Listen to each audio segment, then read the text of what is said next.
Anong mensahe ang kailangang marinig ng mga earth signs nowadays? With it. 1 week from now. So, gawa tayo ng ibang spread, may iba lang.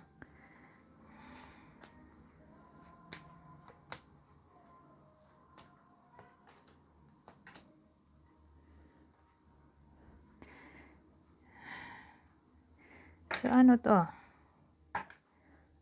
Ano to? Well, ang dating sa akin may iba sa inyo na either magde-decide umuwi. Kasi parang nag-travel o magta-travel yung iba sa inyo, pero more like nag-travel na. Tapos, for some reason, magdidesisyon siya umuwi. Siguro dahil magkakaroon ng emergency. O baka hindi matuloy yung traveling, kung magta-travel pa lang.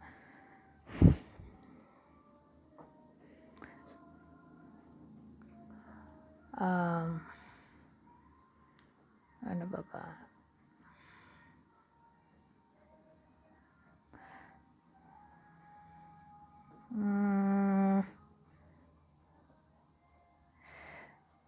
Wala kang maisip. Punta na tayo sa susunod.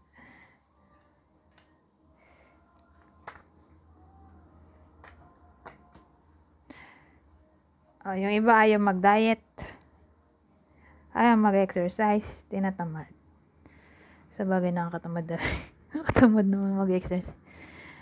At magkaroon ng healthy lifestyle, pero ganun ang dating dito eh.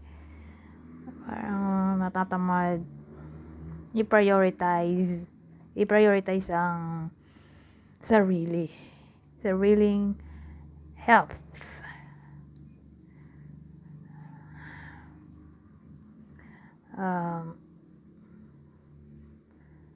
Ano ba ba?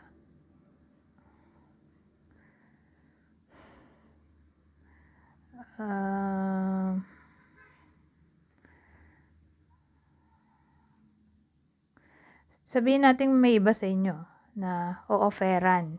Ito may ano sa ayo dito, offering. O-offeran ng career. O anything na may kinalaman sa para bang business o money. So, investment, pwede rin. Pero for some reason, hindi tatanggapin ng iba sa inyo. Ganun natin, i-refuse.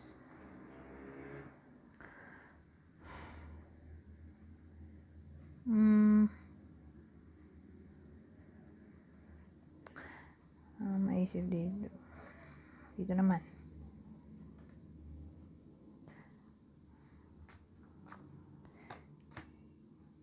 Oh, ito maganda.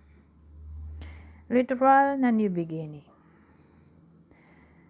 Susundin na niya ang passion niya o heart o kung saan siya masaya. May iba sa inyo na para bang kakawala sa restriction at magsasarili. So, ipa-follow niya yung kanyang feelings kung saan siya masaya. Baka nga mag-travel yung iba sa inyo. Sabagay, sinabi ko rin naman dito eh. Pero more like uuwi to. Sabihin natin na dito sa unang spread, nag-travel na. For some reason, babalik siya agad. Kasi dahil siguro magkakaroon ng emergency o makakancel yung traveling. Kasi parang may problem tayo dito eh. So, sabihin natin connected to dito. Mapo-postpone, di ba? Sabihin natin na postpone na. Eto, tuloy na talaga.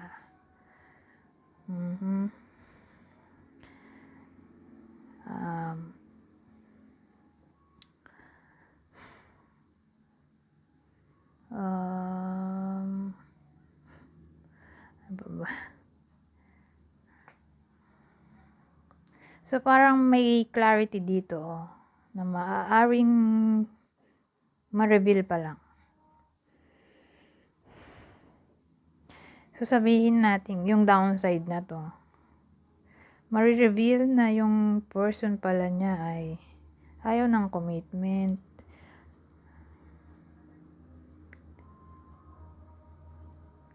Pero sabihin natin single. May new beginning kasi tayo dito, dahil sa the Fool. So, who knows? Baka may mamit silang someone new, o baka may new love interest na dumating sa buhay nila within 1 week from now.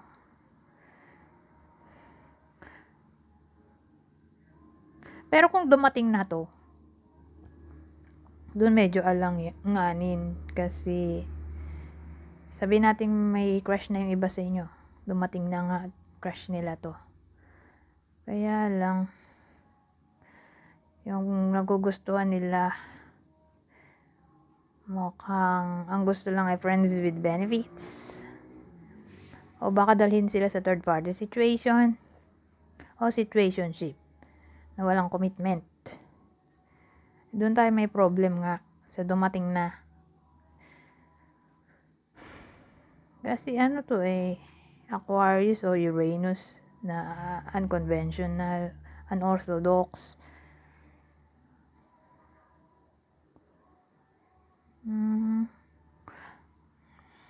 So, para malaman natin kung sino tong possible person na to na darating o darating pa lang. So, again, dun alanganin sa dumating na. Pero sa darating pa lang, hindi alanganin. Teka, ilang minuto na ba to? 7 na pala. So, ang clue natin, Virgo, Gemini. Gemini ulit.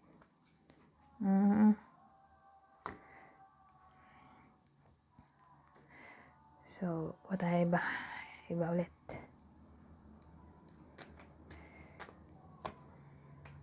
Intuition.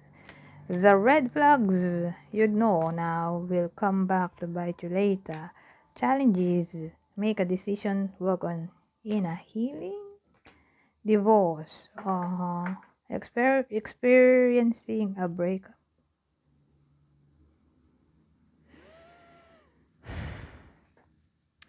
Well, yung combination natin dito, intuition, challenges, divorce,